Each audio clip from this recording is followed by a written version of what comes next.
আসসালামু আলাইকুম, কেমন আছেন সবাই? আশা করি আল্লাহর রহমত ও দয়া সবাই ভালো আছেন। আমি রান্না করব মিষ্টি কুমড়া দিয়ে ছোট মাছ। এই জন্য আমি মিষ্টি কুমড়াটা আগেই কেটে নিয়েছিলাম, এখন বাকিটুকু কাটবো ইনশাআল্লাহ।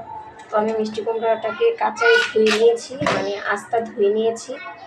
এখন আমি কাটতেছি, মিষ্টি কুমড়াগুলোকে আমি কেটে নিব। তো আমাকে এতগুলো টুকরা করতে হচ্ছে, এটা কারণ হচ্ছে যে মিষ্টি কুমড়ার ভাজে ভাজে যদি আমি না কাটি তাহলে ঝোলানো যায় না ভালোভাবে। এই যে আমি এটাকে নিয়ে নিব, এগুলো দিয়ে আমি ভর্তা করবো। এই যে মিষ্টি কুমড়াটাকে আমি কেটে নিলাম, এই যে আমি ভাজে ভাজে কাটবো, একটু বড় বড় করে কেটে নিব। এগুলো দিয়ে আমি ভর্তা বানাবো মিষ্টি কুমড়া। এগুলো আমি সিদ্ধ করে টালবো, টেলে আমি ভর্তা বানাবো শুটকি দিয়ে। এই জন্য আমি এখন মিষ্টি কুমড়াটাকে কেটে নিচ্ছি।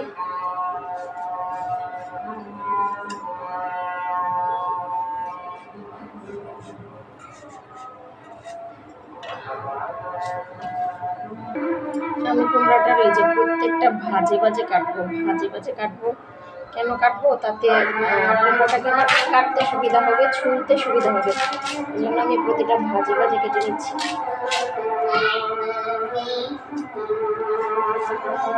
এই যে ভাজে ভাজে কুমড়াটা কেটে নিচ্ছি। কুমড়াটা আমি কিনেছিলাম আসলে বিচিগুলো লাগানোর জন্য। বিচিগুলো লাগানো ছিল আমার মূল উদ্দেশ্য। আমি ছাদে একটু গাছ লাগিয়েছি, আমার গাছ লাগানোর ভীষণ শখ। ছাদে একটু গাছ লাগিয়েছি, তো সেখানে বিচিগুলো দিব বলে আসলে কুমড়াটা কিনা। তুমি শুয়ে, জি মামুনি, আচ্ছা তুমি শুয়ে থাকো, মামুনি দিব।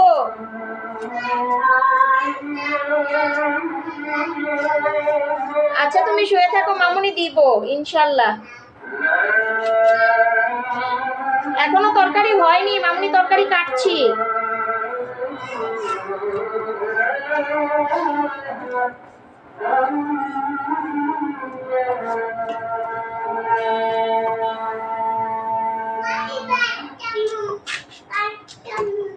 ভাত খাবা?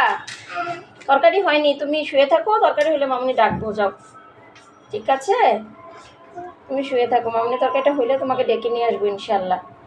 যাও শুয়ে থাকো। যে আমার মেয়ে ভাত খাবে, ওকে আমি আসলে সব, আমি আমার বাচ্চাদেরকে, আমার যত কাজ থাকুক না কেন সেটা আমি পরে করে নিব ইনশাল্লাহ। কিন্তু বাচ্চাদেরকে আমি সন্ধ্যার দিকে শোয়াই নেই। আমার বাচ্চাদের পড়াশোনা যাই হোক সেটা আমি দিনের বেলা করিয়ে ফেলি, কারণ রাত জাগার চাইতে ভোর রাতে উঠে পড়া অনেক ভালো। তো আমি তাহাজ্জুদ যখন পড়তে উঠি তখন আমার বাচ্চাদেরকে পড়াতে উঠাই। আলহামদুলিল্লাহ মাশাআল্লাহ ওরা উঠে। তো এই জন্য ওদেরকে আমি শুয়াই দিলাম। তো ছোটো বাচ্চাটা আমার খায়নি, ও বলছিল যে ও খাবে না, কিন্তু এখন বাচ্চা মানুষ তো মনে হয় খিদা লাগছে। কিন্তু আমার তরকারি করা নেই, অবশ্য ওকে আমি ডিম ভেজেই ভাত খাওয়াবো, কিন্তু আমি আগে সবজিটা বসিয়ে নিই। যদি না বসাই তাহলে রান্নাটা আবার দেরি হয়ে যাবে। আচ্ছা, আমার কুমড়াগুলো কাটা শেষ, আমি ছোলাগুলো বেছে নিব ইনশাল্লাহ। বেশি কুমড়া নিব না, কারণ বেশি তরকারি খাওয়া হয় না আর খেতে ভালোও লাগে না। কুমড়াটা কাটা শেষ। আমি কাটার আগে ধুয়ে নিয়েছিলাম, কিন্তু আমার মন সায় দিচ্ছে না আসলে। যে আমি জানি মিষ্টি কুমড়া লাউ এটা কাটার আগে ধুয়ে নিতে হয়, পরে দিতে হয় না, দিলে অরিজিনাল টেস্টটা চলে যায়। আসলে মিষ্টি কুমড়াটা থেকে যা একটা গ্রাম বেরোচ্ছিলো মাসাল্লাহ, কি আর করবো। আমার আমি এই যে বললাম না, না ধুয়ে রান্না করতে পারতেছি না। এই যে কুমড়াগুলো আলাদা করে নিলাম, এই যে এই ছোলাটাকে আমি আলাদা রেখে দিলাম। এটা দিয়ে কি করব জানেন, মানে এটাকে সিদ্ধ করবো, সিদ্ধ করবে আমি তাওয়ার মধ্যে টালবো, তেলে এটা দিয়ে হচ্ছে যে শুটকি দিয়ে ভর্তা করবো ইনশাল্লাহ। ওটার রেসিপি আপনাদেরকে দেখাবো ইনশাল্লাহ। এখন আমি কুমড়াগুলো ধুয়ে আগে মাছটা রান্না করে নিই, কারণ আমার স্বামীর ডিউটি থেকে চলে আসার সময় হয়েছে। আমি সেই ভোর 7টায় ডিউটি করতে গেছে, এখনো আসে নাই।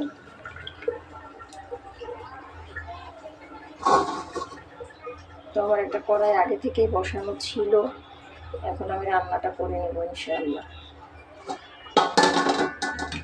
এই যে এটাতে ছোট মাছ ভাজা আছে,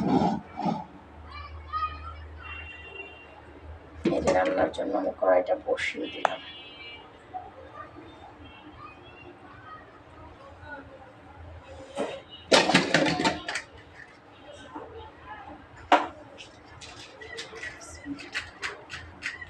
চুলটা জ্বালাই নিলাম।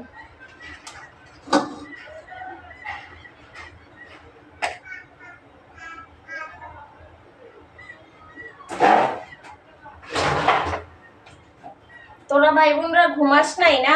আমি আসতেছি পিটানোর জন্য, অপেক্ষা কর। কড়াইটা অলরেডি গরম হয়ে গিয়েছে।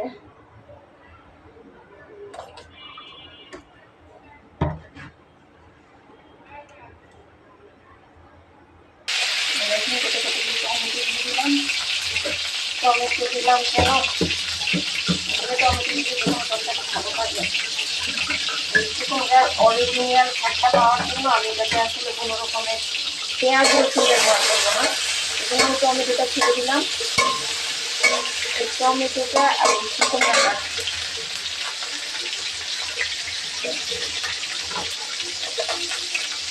যতক্ষণে মিষ্টি টমেটোটা ভাজা হবে ততক্ষণে টমেটোটা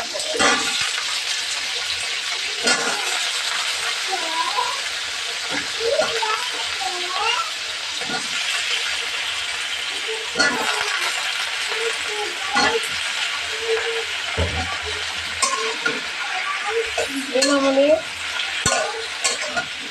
আমি টমেটো রান্না করি দিয়ে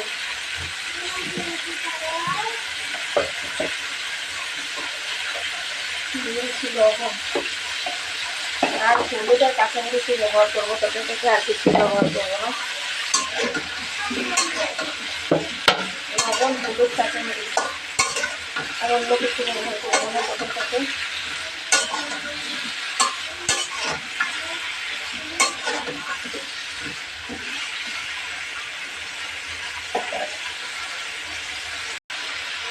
এইগুলো এই যে ছোটো মাছগুলো ভেজে রাখছি।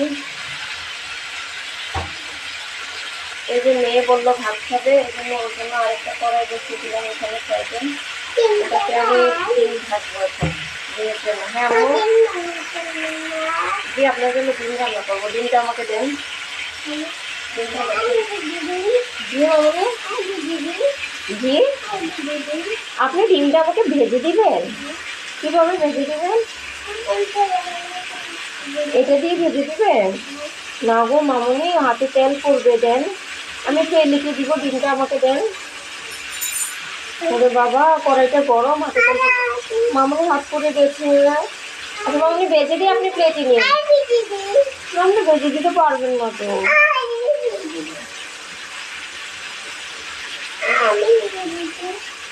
জি আপনি ডিমটা ভেজে দিবেন? আচ্ছা দিয়ে এখন আমার হাতে দেন। হ্যাঁ আপনি ভেজে দিবেন? আচ্ছা আপনার বাবা আসলে ভেজে দিন। হ্যাঁ আপনার বাবা খাবে তখন ভেজে দিন, এখন আমাকে দিয়ে দেন। মাশাআল্লাহ একটু আপনার জন্য ডিম রান্না করবো। আচ্ছা ইনশাল্লাহ। আপনার খিদে লাগছে?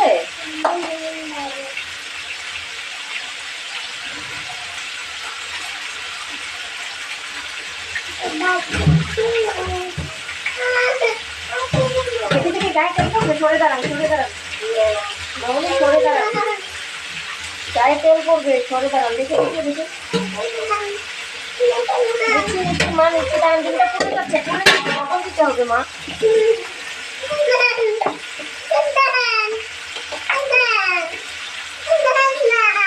দিচ্ছি দাঁড়ান, দেখে দেখে দাঁড়ান, আপনার গায়ে তেল পড়বে, সরে। এই যে কি জানি পড়লো, কি শব্দ হলো? ওরে বাবা রে, বুঝছেন কিছু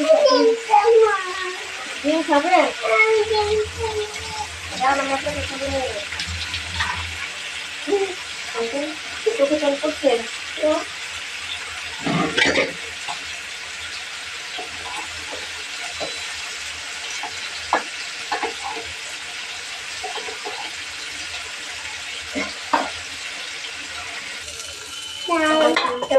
শেষ।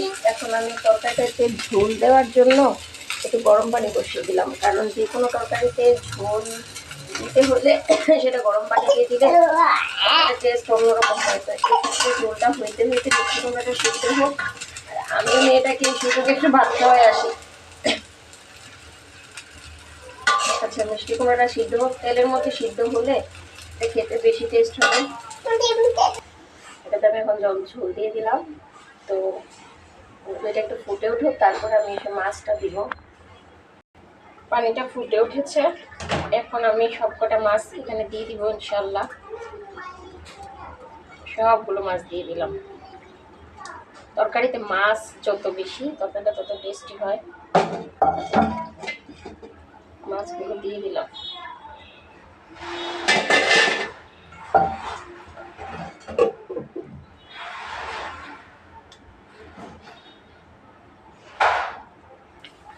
ওঠানোর প্রায় সময় হয়ে এলো। এ পর্যায়ে আমি দিয়ে দিচ্ছি কাঁচামরিচ আর টমেটো। এতে তরকারির গ্রানটা অনেক সুন্দর হবে। এখানের আগে টমেটো আর কাঁচামরিচ দিলে, যদি ধনেপাতা দেওয়ার খুব প্রয়োজন ছিল, কিন্তু আমার ঘরে ধনেপাতা নেই। এটা তরকারিটা একটা অন্যরকম গ্রান করবে মাশাল্লাহ, অন্যরকম একটা গ্রান করবে মাশাল্লাহ মাশাল্লাহ। এই কাঁচামরিচটা আর এই টমেটোটা তরকারি একটা গ্রান করবে খুব সুন্দর মাশাল্লাহ মাশাল্লাহ। আলহামদুলিল্লাহ, আমার তরকারিটা হয়ে গিয়েছে মাশাল্লাহ। কি সুন্দর দেখতে লাগছে মাশাল্লাহ মাশাল্লাহ মাশাল্লাহ। খুব খুব আমার না নজর লেগে যায়। তরকারিটা মাশাল্লাহ দেখতে অনেক সুন্দর হয়েছে। ঢেকে দিলাম। আলহামদুলিল্লাহ, তরকারি হয়ে গিয়েছে।